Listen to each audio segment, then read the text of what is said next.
Here are 5 key ways how to lose weight. First, you need to restrict calories. Second, you need to have a workout plan. Third, you need to incorporate rest days. Fourth, you need to have a balanced diet. And fifth, you need to be consistent.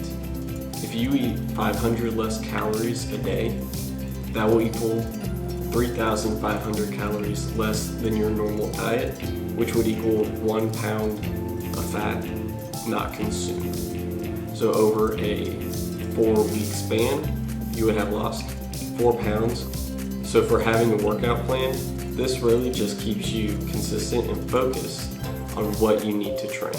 This means if you are looking for more muscle gain, then you would have strength and conditioning in your workouts rather than more cardio focused. Now this is vice versa. If you are looking to slim down, you don't want as much muscle gain, then you're going to want to do more cardio focused and less strength and conditioning. If y'all need help with a training plan, go to my website and look for the monthly subscriptions. The lowest one is $35 a month. The highest one is $65, and it's the most intense and also goes through everything that you need to know. Use discount code YouTube to get $10 off your monthly subscription. If you need more in-depth personal training, I also offer one-on-one coaching. You can find that training in the signature programs. I do general muscle gain and weight loss, and I also do youth sport-specific training. So for incorporating rest days, you want to have enough rest days to where you're not burning yourself out and you're not potentially injuring yourself. I recommend having at least 2 to 3 rest days in each week. Now you can spread that out between the week, whether if you want to start on Monday, have workout on Monday, rest on Tuesday, workout on Wednesday, rest on Thursday, and then if you want to, you can finish out the week by working out the rest of the week. It's all up to you. Another thing I will add is having a workout plan is also planning out your days. So if you know you have a busy weekend, you're not able to get a workout, use those as your rest days and then front load your workouts in the beginning of the week. Having a balanced diet, most important point, about 70 to 80% of weight loss actually comes from your diet, which it's best to have a balanced diet rather than doing a low-fat diet or a low-carb diet or low-protein diet.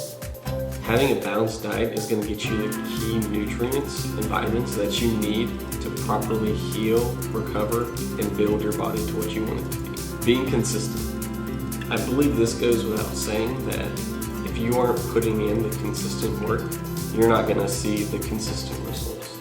So let's say if you started working out on Monday, or you work out on Monday, you work out on Tuesday, you work out on Wednesday, you take Thursday, Friday, Saturday, and then you work out on Sunday.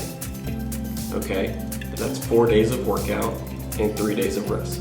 That's good.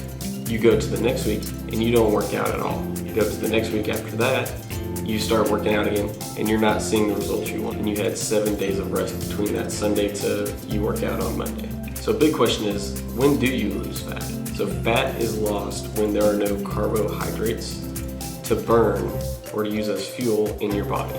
So fat is really the long-term fuel that you'll use whenever you're working out. So generally, carbs are usually used within the first 2 to 90 seconds of working out. And then after that, that's when fat is being burned in the long run. So really, if you start your workout doing cardio, so let's say you're on the treadmill, you go 15 minutes, that first minute and a half is really just you burning carbs. So after that, you're burning fat the rest of the way. As long as you have your heart rate at a high beats per minute, so I usually recommend 120 beats per minute and above, that's usually when you're burning fat. And then lastly, 2 ways that fat leaves the body. So the first way, fat leaves the body by water, which is from sweat, and then also from urine. The second way is from breathing. So carbon dioxide you exhale. And so about 80% of fat loss is actually from carbon dioxide, not from sweating, not from you urinating. It's actually from sweating. So let's go back to a balanced diet. The recommended amount of calories you consume is 2,000. So let's say you go down to 1,500. So you take that 500 away. You don't consume 3,500 calories. That keeps going, you're at 4 pounds a month. Now let's say you work out 4 times a week and you burn about 200 calories in that workout. 200 calories is about the average that a person burns. Now you can burn more, you can burn less. It really just depends on what you're doing and then how high your heart rate is during that workout. If you work out 4 times a week, burn 200 calories, that's 800 calories burned. Now if you do that for a whole month, that's 3,200 calories. That's just under 1 pound of fat burned right there. So you can add that on. So you lose about 5 pounds a month.